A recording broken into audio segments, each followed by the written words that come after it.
안녕하세요. 원래 금강경을 이렇게 시작하는 게 아니고 이제 그 명상에 대해서 하고 금강경을 보면서 명상의 지혜 부분을 설명해서 가야지 했는데 금강경이 재밌다 보니까 금강경 내용을 갖고 하게 됐어요. 이렇게 해도 재밌긴 재밌어서 오늘이 무등무설본인데 이제 계속 이어져 오기 때문에 내용을 계속 봤으면 이해가 돼요.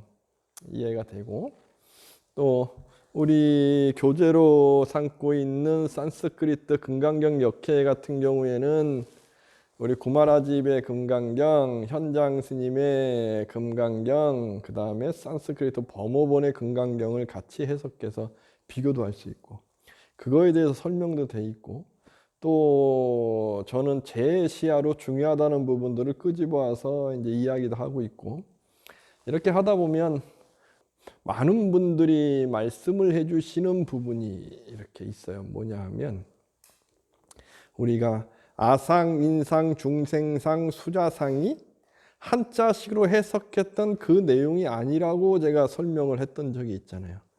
이 부분이 굉장히 충격을 받는 분들이 많으신 거죠. 근데 어쩔 수 없어요. 그런 뜻이 아닌 거예요. 정말 이 금강경의 핵심 부분이 바로 이런 부분일 수 있는데 우리가 알고 있다는 것, 내가 안다는 것은 내가 경험하면서 습득해서 내 스스로가 이건 이거야라고 단도리하고 재단한 부분인 거예요. 근데 이것이 정말 안다는 것이라고 확신할 수 있느냐? 나의 경험과 나의 한계와 나의 흔히 깜냥 거기까지가 안다는 것인데 그러니까 이것을 깨라, 이것을 깨가봐 아닐 수 있어 라는 것을 계속 강조하시는 부분이 금강경이에요. 그러면 금강경에서는 왜 이렇게 자꾸 강조할까? 불교에서 이야기하는 반야의 지혜라는 것은 고정된 실체가 아니야라는 것으로부터 시작해서 고정된 실체가 아니야라는 것으로 끝나는 것이기 때문에 그래요. 고정된 실체가 뭐죠? 이건 이거야라는 건데 이건 이거야라는 것은 모든 것이 다 나의 한계에서 이렇게 이걸 딱 고정시키는 것. 이건 이렇게 저건 저렇게라고 판단하는 것. 이거거든요. 여기에서 모든 괴로움을 만드는 집착을 만드는 괴로움 다 여기서 와요. 우리 삶이라는 것은 다 여기서 와요. 뭐 어떤 인연이 얽히고 설켰건 그 내용을 보면 다 내가 오라, 상대도 이래야 돼. 거기서 오는 맞지 않는 어떤 부분, 내 마음과 맞지 않는 부분에서 괴로움도 오고 맞추려고 집착도 오고 다 그래요. 이러한 것에 대해서 근본적으로 알고서 이걸 깨라고 하면서 말씀해 주시는 것이 금강경이다. 이러한 기본적인 자세가 없게 되면 금강경도 또 하나의 아상인상, 중생상, 수자상처럼 기준이 되어버린다. 금강경이. 금강경은 기준이 깨라고 하는데 기준을 깨는 것을 기준으로 또 삼을 수도 있는 거고 그것만큼 가장 무서운 게 없는 게 있어요. 뭐냐 하면 세상 살면서 가장 무서운 거. 나는 다 마음을 비웠어요. 마음을 비웠다는 것에 집착하는 것만큼 무서운 게 없는 거예요. 마음을 비운다는 게 어떤 의미가 더 중요한 건데. 마음을 비웠어요 했는데 마음을 비웠어에 집착하게 되면 어떻게 될까요? 사람도 아니고 이상한 사람 되는 거예요. 마음 비워놓고 어떻게 살아? 희한한 도인 되는 거고. 그런 걸 이야기하는 게 아니다. 금강경은. 그걸 꼭 전제로 놓고 우리 한번 보겠습니다. 우리 구마라집께서 이야기하신 무득무설분 수보리여 내 생각은 어떠하냐? 열애가 안욕 따라 삼약 삼보리를 얻었다고 여기느냐? 이게 정말 이 부분이 이제 중요한 부분 나와요. 열애가 설한 법이 있다고 여기느냐? 부처님께서 법문을 설했는데 부처님의 법문이 안욕 따라 삼약 삼보리 정말 뛰어난 말씀, 깨달음의 말씀 그 말씀을 여래께서 얻어서 여래께서 그러한 법을 말씀해 줬다고 생각하느냐, 이 이야기하는 거거든요. 이 불교의 핵심적인 내용인 거예요. 이 부분을 현장 스님께서는 이렇게 이제 역경하셨습니다. 부처님께서 다시 노장인 선현에게 말씀하셨다. 선현이여, 내 생각엔 어떠하냐? 응당 공양받을 이유 바르고 동등하게 깨달은 열애가 안욕따라 삼약 삼보리를 증득하였다고 할 만한 조금의 법이 약간이라도 있다고 여기느냐? 미칠 노릇인 거죠. 응당 공양받을 이유 바르고 동등하게 깨달은 열애가 이렇게 설하였다고 할 만한 약간의 법이 조금이라도 있다고 여기느냐? 어쩌란 이야기예요, 그죠? 이걸 잘못 이해하면 막 너무 혼란에 빠질 수 있습니다. 이 부분이 이제 버머 산스크리트 언어 이제 원어를 해석한 부분입니다. 다시 또 복독 갖춘 분께서 장로인 수보리에게 이렇게 말씀하셨다. 이것을 어떻게 생각하느냐, 수보리여. 열에 의해 위없는 바르고 동등한 깨달음이라고 철저히 깨달아진 그 어떤 법이 있다고 생각하느냐? 이게 없으면 열애라고 할 수 있나요? 헷갈리는 거죠, 그죠? 또는 열에 의해 어떤 법이 제시되었다고 생각하느냐? 여기서 무상, 정등각, 안욕따라 삼약 삼보리에 대해서 먼저 좀 생각을 해봐야 돼요. 이거는 이제 더 높은 것이 없는, 그래서 부처님과 깨달음이 동등한 깨달음을 뜻할 수 있어요. 무상 정등각은. 그러니까 인도 불교에서는 깨달음이라는 것은 부처님을 기준으로 합니다. 근데 이게 저는 맞다고 생각을 하는 거고 상식적으로 맞죠? 그죠? 우리의 교주시고 불교를 일으키시고 법을 설하셨던 부처님의 깨달음과 내가 수행해서 깨달은 것이 동등한가라고 기준을 맞춰서 살펴봐야 되는 게 맞다고 생각이 드시나요? 근데 우리 한국 불교에서는 부처를 뛰어넘으라는 말이 일반적으로 이렇게 소통이 됩니다. 물론 이 의미가 어떤 의미인지는 알겠으나 착각하게 되면 불교 너머의 세계가 있어, 부처님 말씀 너머의 세계가 있어 라고 착각할 수가 있어요. 이건 착각일 수 있어요. 이건 정말 위험한 말이고, 그래서 착각도인이 많이 양성되는 이유일 수도 있고, 불교가 부처님 법을 기준으로 이야기하지 않고 나의 체험을 기준으로 부처님 법보다 더 뛰어나라고 이야기하게 되는, 그래서 희한한 교주들을, 희한한 깨달은 사람들, 희한한 한 소식 하는 사람들을 양성하는 하나의 내용일 수 있습니다. 인도 불교에서는 철저하게 부처님을 뛰어넘으라는 개념은 없어요. 동등함이에요, 동등함. 깨달음은. 저도 이것이 맞다고 생각하고, 이것을 뛰어넘어가 있어라고 하게 되면 흔히 이야기하는 사이비 교주들을 양성하게 된다. 그래서 한국에 사이비 교주들이 많은 이유도 바로 여기 있을 수 있다 라고 저는 생각합니다. 이 부분에 대해서는 정말 생각하셔야 돼요. 어떤 사람이 깨달았는데 나는 부처님보다 더 뛰어나게 깨달았어 라고 하는 사람이 있다, 주위에 그런 분을 봤다, 그러면 모두 다시 그분에게 인연 끊고 부처님 법을 공부하시는 스님이 계신 절로 가셔야 됩니다. 도둑놈에게 내 마음 도둑질 당하는 겁니다. 절대 있을 수 없는 일입니다. 불교에서 그것은 절대 있을 수 없는 일이다. 부처님을 뛰어넘었다, 다 착각도인이고 사기꾼입니다. 둘 중에 하나예요. 착각했든가 사기꾼이든가. 절대적으로 그러면 안 된다. 무수히 많은 그런 사람들을 저도 봤기 때문에 그러시면 절대 안 된다 하는 걸 강조드립니다. 부처님 법을 향해서 나아갈 수 있는 것, 바르게. 그래서 무상 정득할 때 정이라는 것은 바르게 부처님을 법을 향해 가는 것이에요. 내가 나아가는 것. 가만히 있는 게 아니고 나아갈 수 있는 것. 나아간다는 게 뭘까요? 불교에서 나아간다는 건 철저하게 어떤 게 있어서 거기를 향해 간다기보단 나의 깜냥, 나의 경계, 나의 그릇, 이걸 깨는 거예요. 이걸 깨는 것. 무엇으로서? 부처님 말씀을 통해서 나의 한계를 깨고 또 깨는 것, 이것이 나아감이에요. 이것이 진정한 수행. 나를 깨는 것. 그게 나를 확장시키는 것. 성숙시키는 것. 저에게 출가를 해서 부처님 말씀을 향해 갈 때 언제나 저에게도 깃발처럼 제 가슴에 딱 꽂혀 있는 것.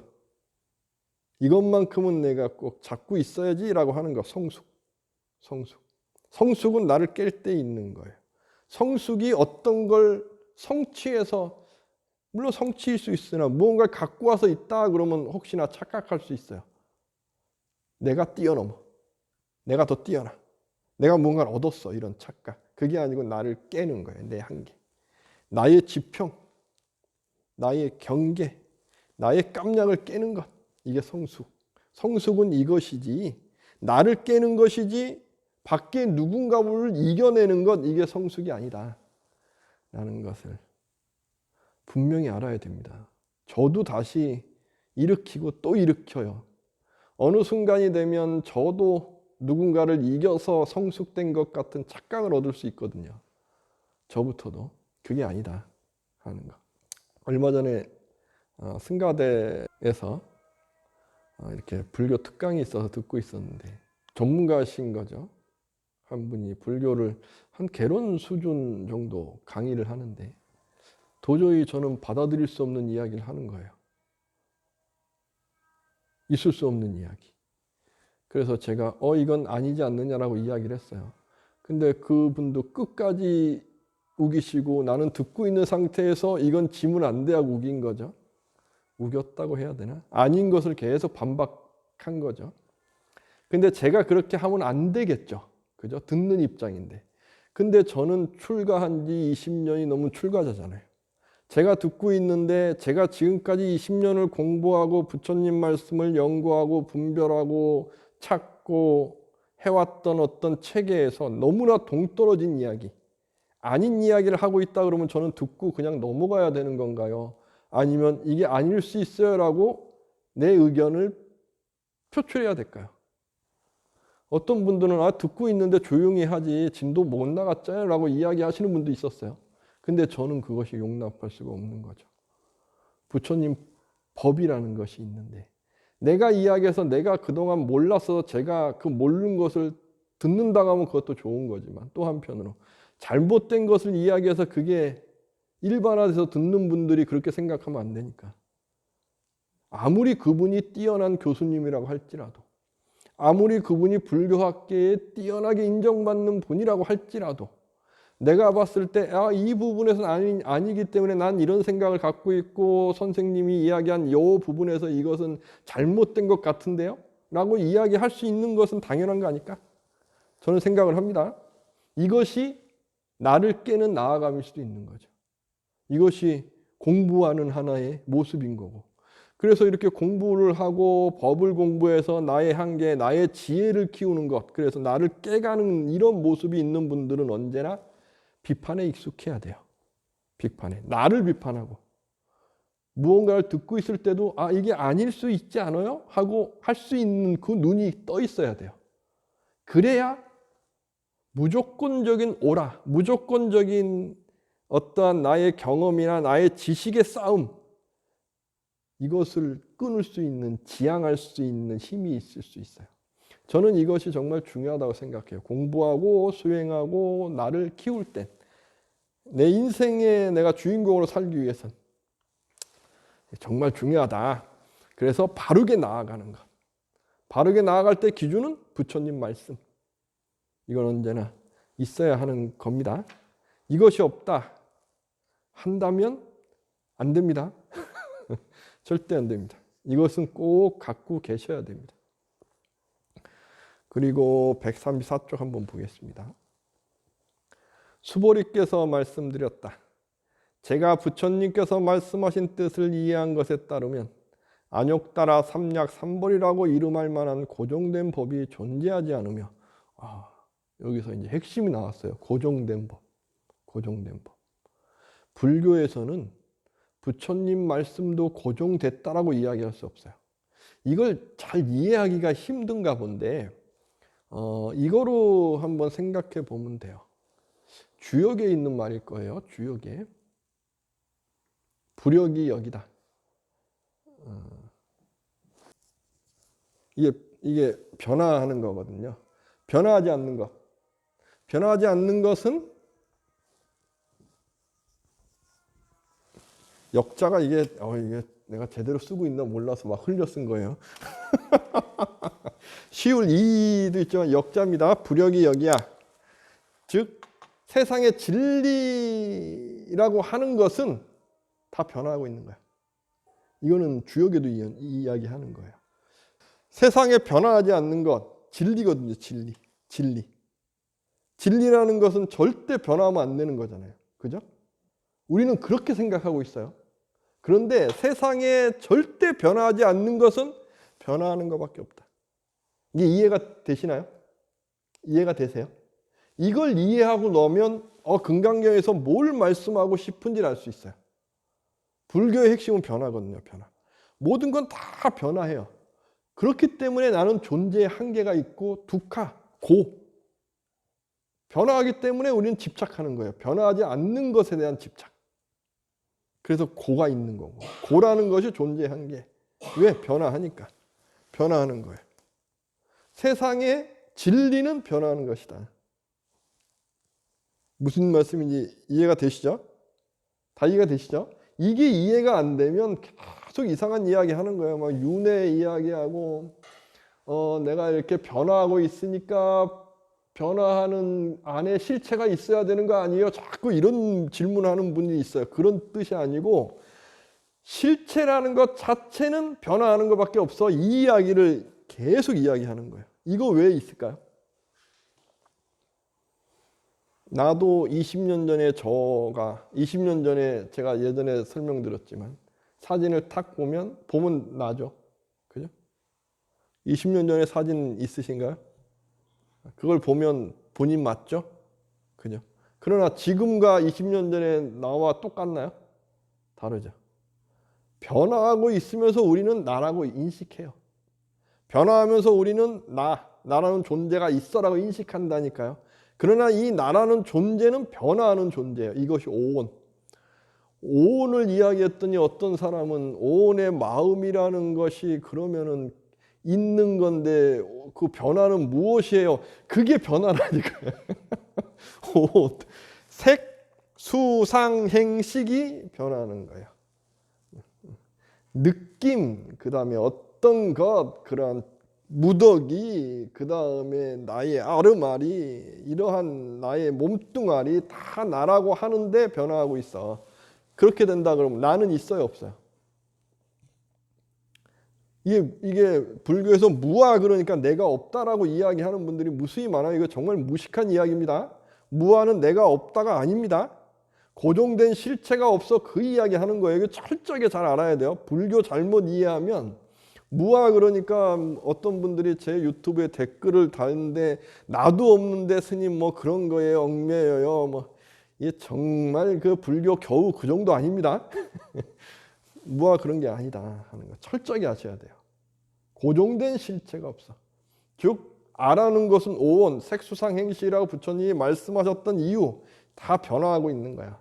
변화함 속에서 나라고 내가 인식하고 있는데 그것이 바로 수상행식이라는 마음의 흐름이야. 그리고 몸뚱아리야.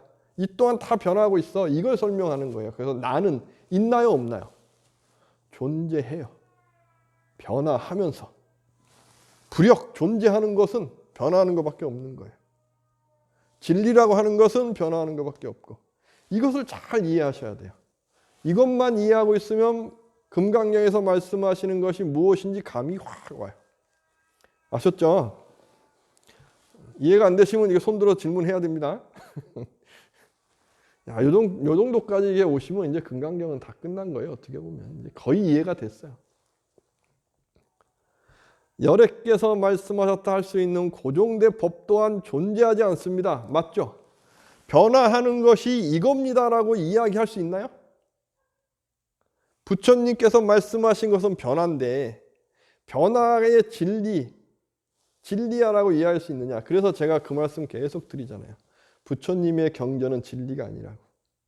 진리를 향해 가는 가르침. 불교는 진리를 이야기하잖아요. 진리를 향해 가는 가르침이에요. 진리를 이야기하는 것은 다 신이 이야기하는 신의 종교는 진리를 이야기해요. 신이라는 고정된 실체가 있기 때문에 고정된 실체는 고정된 실체를 이야기하게 돼요. 근본을. 근데 불교에서 이야기하는 근본이라는 건 다 변화. 불교에서 이야기하는 진리는 다 변화. 여기에 있는 거예요. 변화.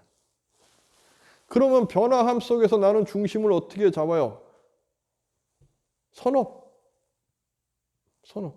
선업으로 잡는 거죠. 그래서 제가 예를 들어 드리는 게 그 부분인 거예요. 우리가 연극 무대가 있어요. 연극 무대는 다 변화하고 있죠. 그죠? 근데 연극 무대에 변화하면서 연극 무대 쓰는 것은 내 스스로가 써가는 업이에요. 시나리오. 그렇기 때문에 업을 알게 되면 내 업을 선업으로 쓰면 되는 거죠. 그죠? 중생 노름에서 선업으로.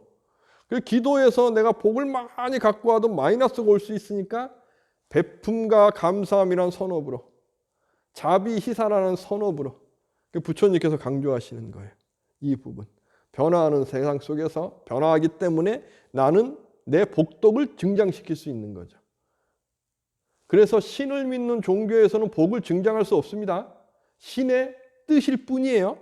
그래서 신을 믿는 종교에서는 나에게 복을 주십시오가 아니고, 물론 그렇게 할 수도 있겠으나, 신이시여 나는 신의 뜻에 따르고 살고 있습니다 라가 진정한 기도인 거고, 불교는 내가 선한 행동을 계속하고 있는 자신감이 있으니 저에게 복을 주셔도 됩니다 라고 이게 당당하게 이야기할 수 있는 것이 불교의 기도고, 다르다 하는 것을 꼭 아셨으면 합니다. 다릅니다. 자, 현장 스님께서 말씀하신 역정하신 부분입니다. 선현이 대답하였다. 세존이시여, 제가 부처님께서 말씀하신 뜻을 이해한 것에 따르면 응당 공양받을 뿐이요, 공양받을 뿐이 부처님을 뜻합니다.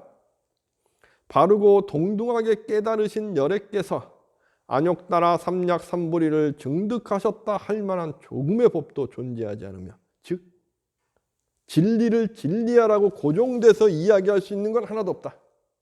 왜? 부처님께서 깨달으신 것은 다 변화 속에 있으니까. 무슨 얘기인지 아시겠죠? 이게 반복되는 겁니다. 이것이 바로 응당 공양받을 만한 뿐이요 바르고 동등하게 깨달으신 열애께서 말씀하신 법이라 할 만한 조금의 법 또한 역시 존재하지 않습니다. 존재하지 않습니다. 이게 아주 극단적으로 가게 되면, 그러면 스님 법이라는 것을 어떻게 그럼 이해해야 돼요? 그런 뜻이 아니에요. 법의 체계는 있는 거예요. 체계는 있으나 이것이 하나의 어떤 것이라고 고정된 실체일 수는 없어.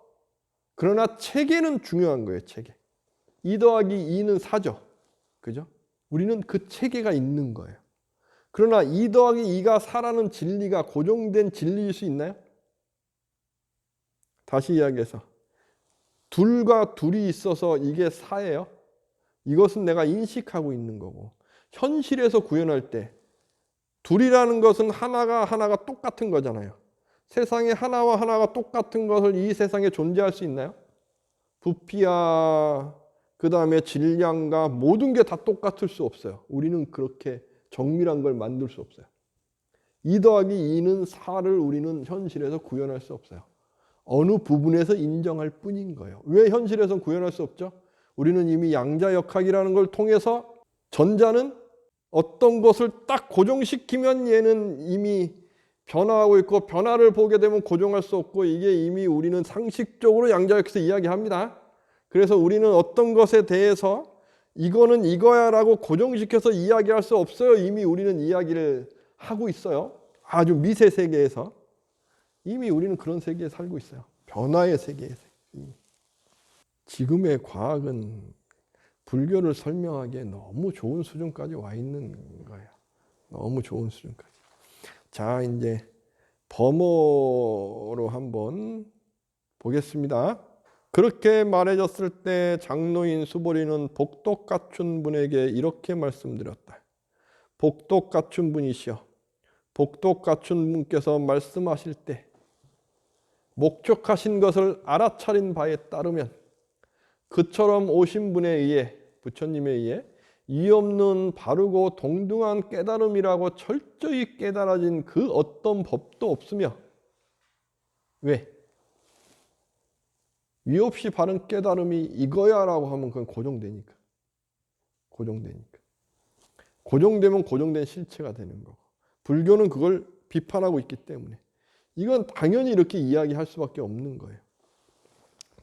그처럼 오신 분에 의해 제시되어진 그 어떤 법도 없습니다. 즉 부처님께서 설하신 그 어떤 말씀도 진리가 실체야, 진리는 이거야 라고 이야기할 수 없습니다.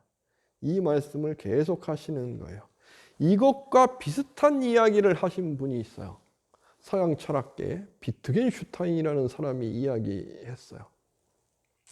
말할 수 없으면 침묵하라. 저는 이 말이 너무 좋았거든요. 금강경에서 말하는 것도 그럴 수 있는 거예요. 말할 수 없음.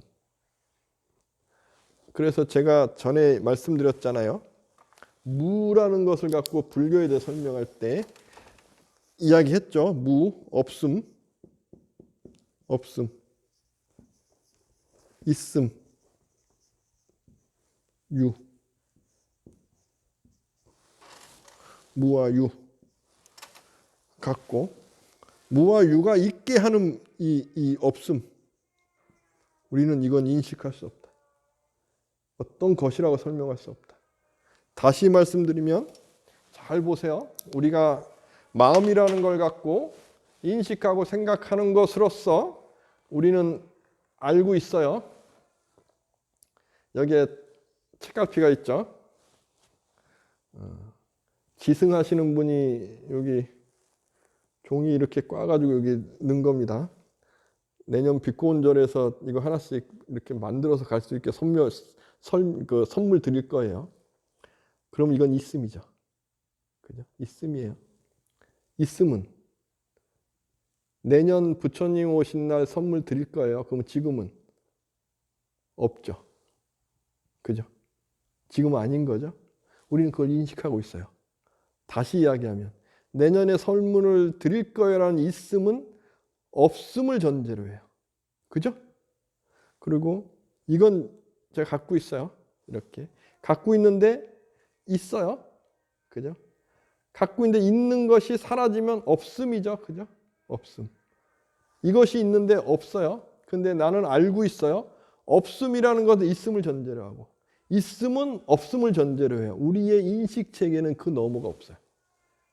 모든 것은 다 있음과 없음을 전제로 해서 모든 존재는 다 그렇게 인식해요.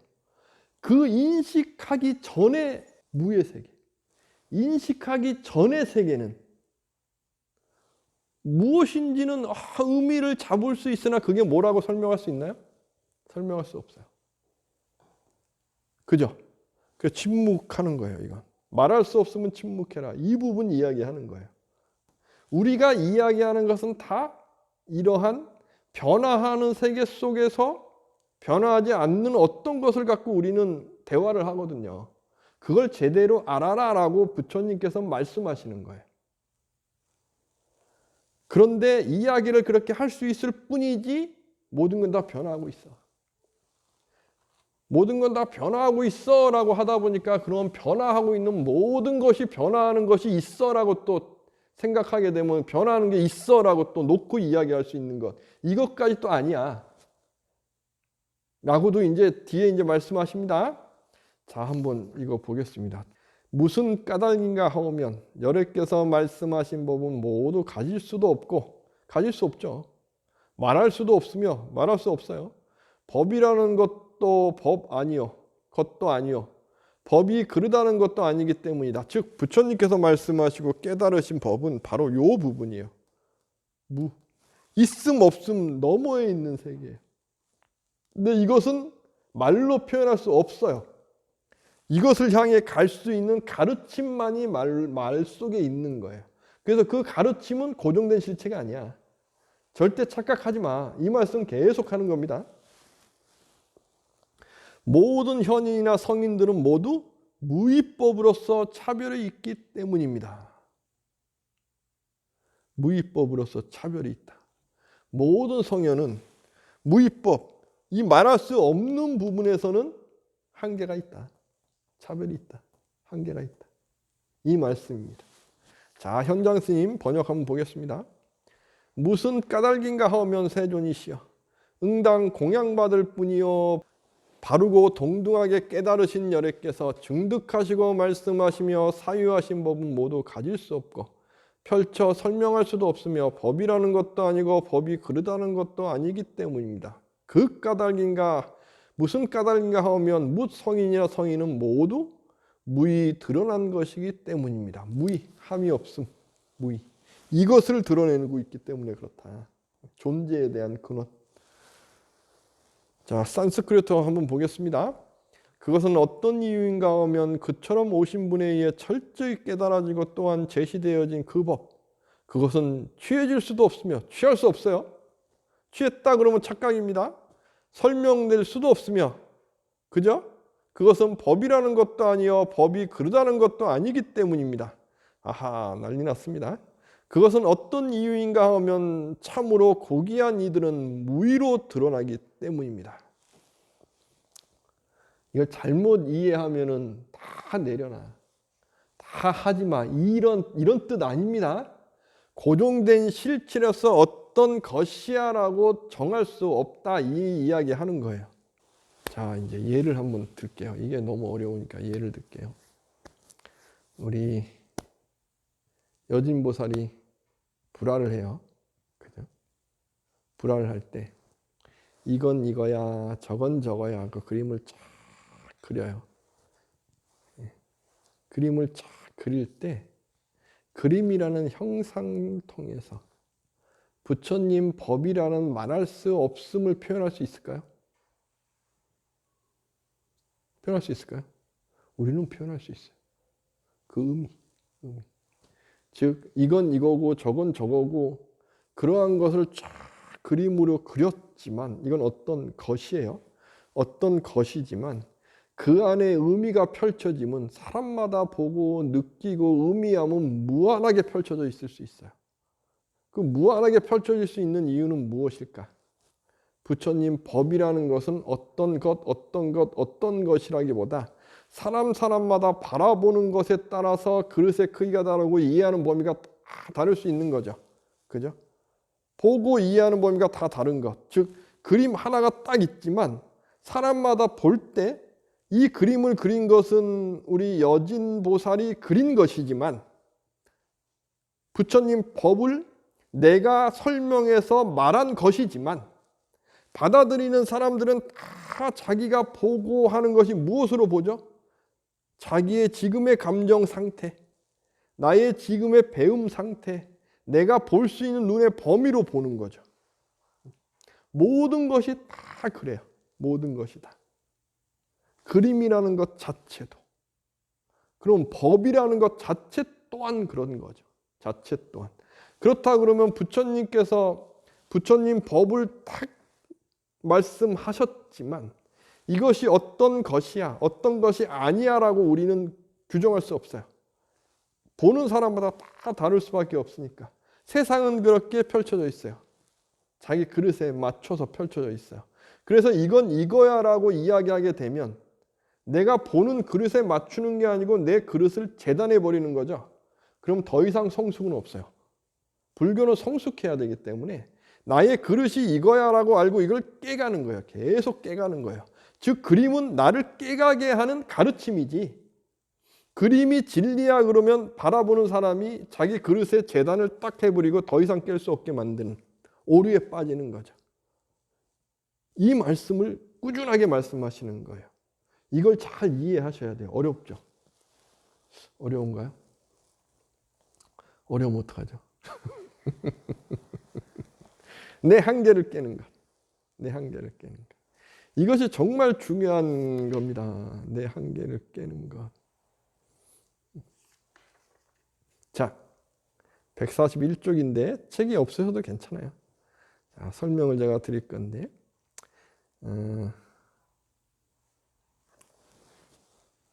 법이 이거야. 부처님 말씀하신 건 이거야. 그걸 상이라고 하게 되면 상이라는 것은 나의 쌌냐라고 해서 나의 지식의 한계거든요. 상에 얽매였어라는 이야기 들어보셨죠? 상에 얽매였어라는 게 뭐죠? 나는 이래야 돼라고 하는 그 기준이잖아요. 그 기준, 법이라는 것을 놓고 보면 법이 그 기준이야. 사람마다 부처님 법이 이거야 저거야 생각할 거 아니에요. 그걸 법상이라고 하는 거예요. 법상.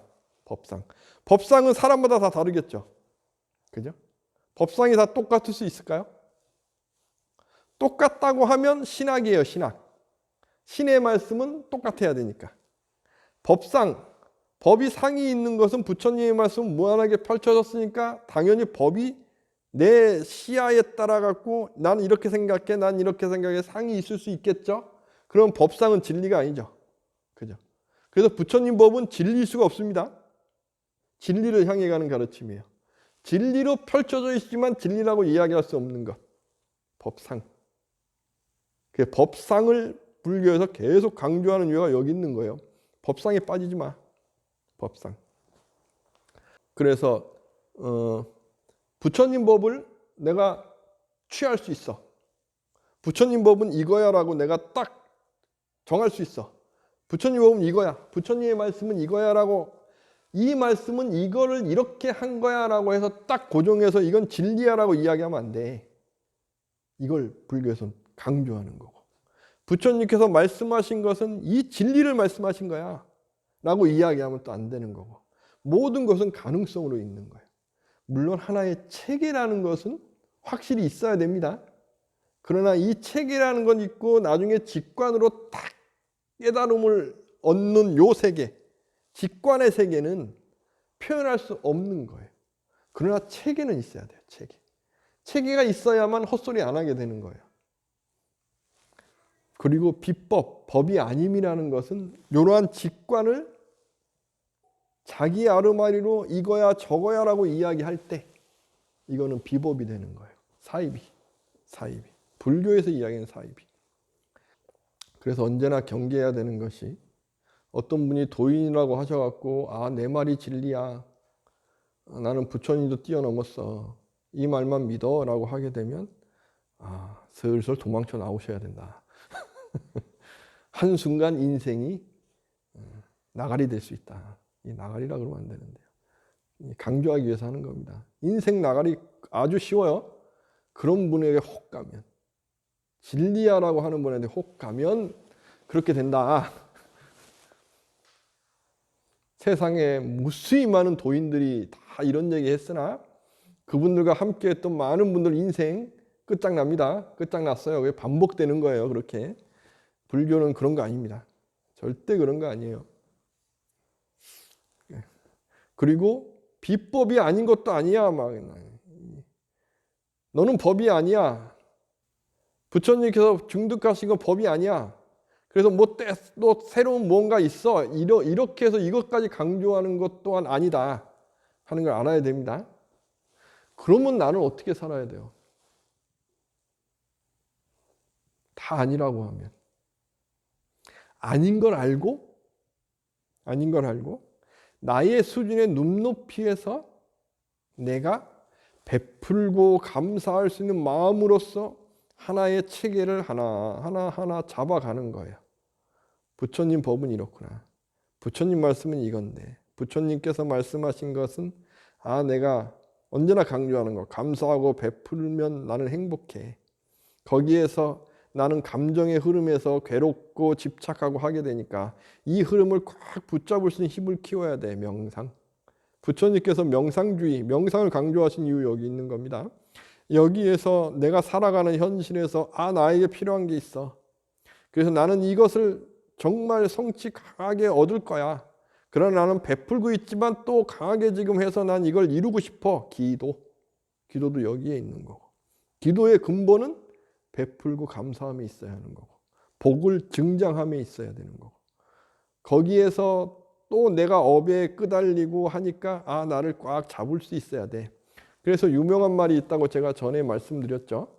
깨달음이 아무리 깊어도 자그마한 업 하나에 끄달리고 있다고 한다면 그 업이 더 깊은 거죠. 착각 깨달음, 거기 있는 거예요. 깨달음이 아주 깊다고 하는데 감정에 휩쓸리고 뭐 욕심에 부리고 있고 막 한다. 깨달음이 깊은 사람인데 막 일만 시키고 막 돈 갖고 오라 그러고 막 하고 있다. 그러면 이제 거기도 살살 피해야 되는 거죠, 이렇게. 이 이야기 했더니 또 우리 여진 양이 또 우리 절에 가서 봉사한 것도 마음에 딱 걸리네.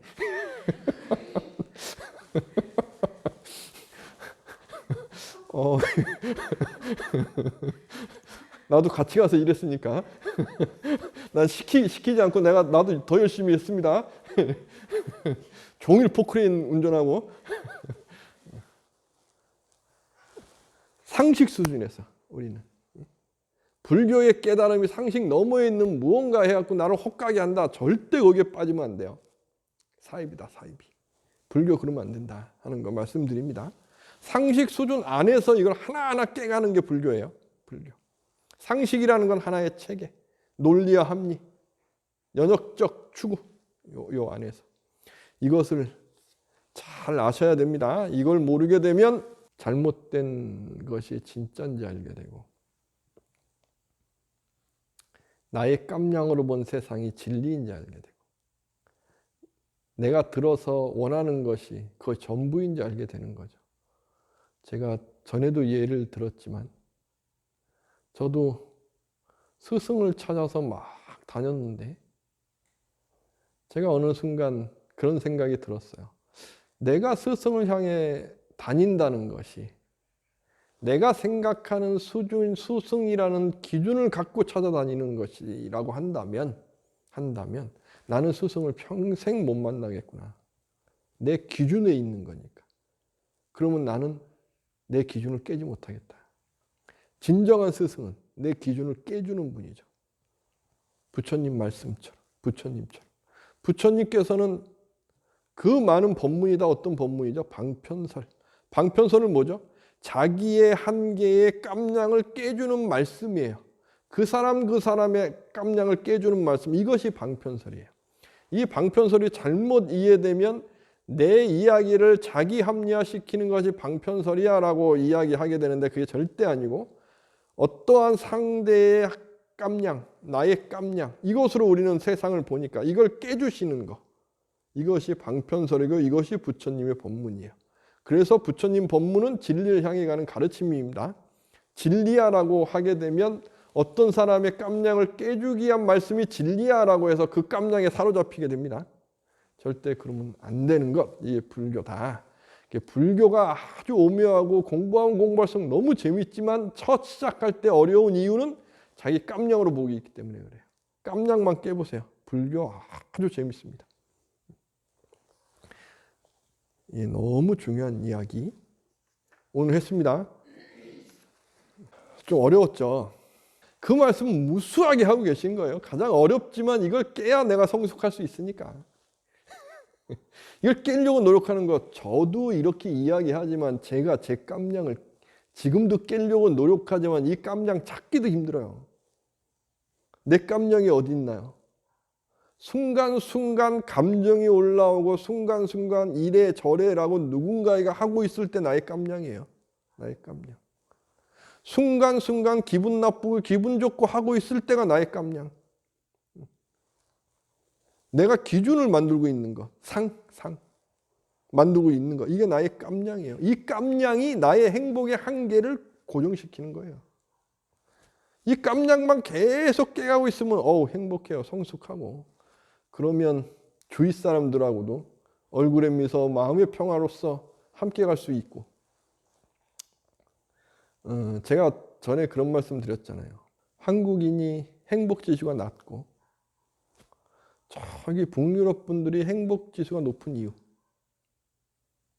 북유럽 사람들은 외부에 대한 믿음이 강하고 한국 사람들은 외부에 대한 믿음이 약해요. 그럼 불행해져요. 믿을 사람이 없을 때 사람은 불행해져요. 자기 깜냥이란 상을 계속 키우고 있을 수밖에 없어요. 뺏길까 봐. 이것만큼 불행한 게 없는 거예요. 자기 상 만드는 거 굉장히 불행한 거거든요. 북유럽은 사회 시스템 자체가 합리적으로 돼 있으니까 내 상을 깨도 돼요. 세금 많이 내도 돼요. 많이 내도 나의 인생은 얘네들이 지켜줄 거니까. 그럼 행복지수가 높아져요. 그럼 믿을 사람들이 많아지는 거고, 믿을 수 있게 되고, 우리는 믿을 사람이 없게 되는 거고. 그래서 믿을 사람이 많다는 것, 내 상을 다 깨고 함께 할 수 있는 사람이 많다는 것만큼 행복한 게 없어요. 내가 상이 강하고 내가 하냐? 저도 예전에 믿을 사람도 없이 혼자서 막 상만 키우고 갔을 때는 불행했던 것 같은데, 지금은 제가 믿을 사람이 무수히 많죠. 여진양 믿습니다. 우리 여진보살 그렇게 일했지만 우리의 믿음은 깨지지 않을 것. 이러한 믿음, 저 너무 요즘에 그런 것이 행복해요. 이것이 정말 행복인 것 같아요. 더불어 함께 사는 것. 더불어 함께 살려면 내 깜냥이 깨져 있어야 돼요. 내 상이. 이거 맞는 것 같아요. 저도 내 상을 깨고 내 깜냥을 깨려고 노력하니까 지금 이렇게 더불어 함께 신도분들과 함께 도반스님과 함께 살 수 있는 것 같아요. 이것만큼 중요한 게 없는 것 같아요.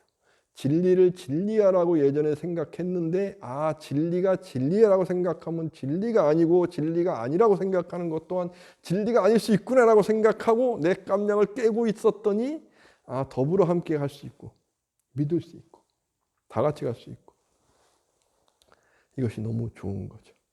이것만큼 행복한 게 없는 거고, 내가 그러고 있으면 상대도 그러한 마음을 일으켜서 나와 함께 할 수 있는 거고, 내가 상을 키우고 있으면 상대도 상을, 왜? 내가 상 키우고 있으니까 피해 입을까 봐 상대도 상 키우는 거예요. 선순환은 반복돼야 돼요. 그것처럼 내가 그렇게 선순환을 하고 있으면 선순환하면서 같이 갈 수 있는 거고, 그렇지 않으면 꼭 그렇지 않은 아주 큰 예, 꼭 그런 것 같은 경우죠.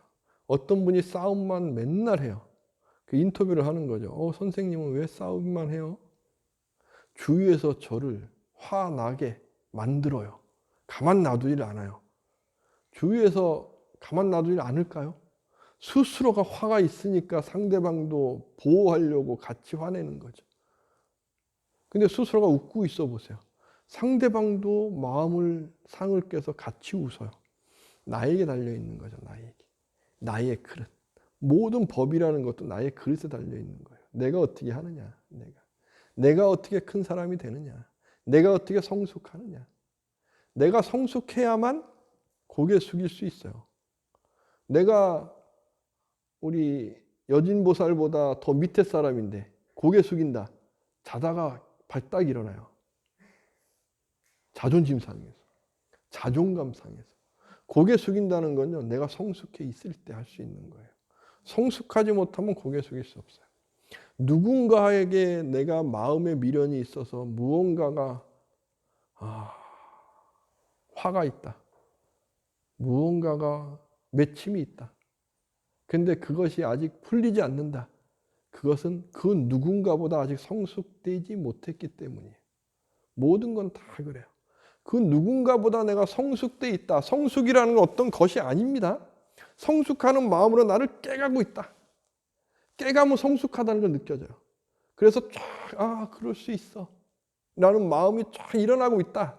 그러면 그럴 수 있는 걸 알기 때문에 그래, 내가 미안했어요 라고 할 수 있어요. 마음으로도. 왜? 그럴 수 있었거든요. 그런데 이게 잘못돼갖고 그럴 수 있어라는 것에 착각하게 되면 사기치고 사입인데도 그럴 수 있어라고 인정하게 됩니다. 그러면 안 되는 거고, 그건 살짝 피해가야 되는 거고, 그게 아니고 내가 정말 소중한 인연이고 소중한 사람인데 지난 기억에 화가 나고 피해 입고 무언가 자존감 상하고 자존심이 상하는 일이 있었어요. 근데 그게 안 풀려요. 안 풀리는 이유는 내가 아직 작은 사람이라서. 내가 큰 사람이면 그럴 수 있어요. 큰 사람이라는 것은 어떤 고정된 게 아닙니다. 나를 깨가는 사람. 나를 깨가서 이때 이 상이었으니까 내가 상처받았는데 지금 상은 이게 아니야라고 깨서 딱 했다 그러면 그럴 수 있어. 이것이 금강경에서 우리가 배울 수 있는 삶의 지을 수 있는 거죠. 그럴 수 있어. 이게 정말 필요한 겁니다. 그럴 수 있습니다. 감사합니다.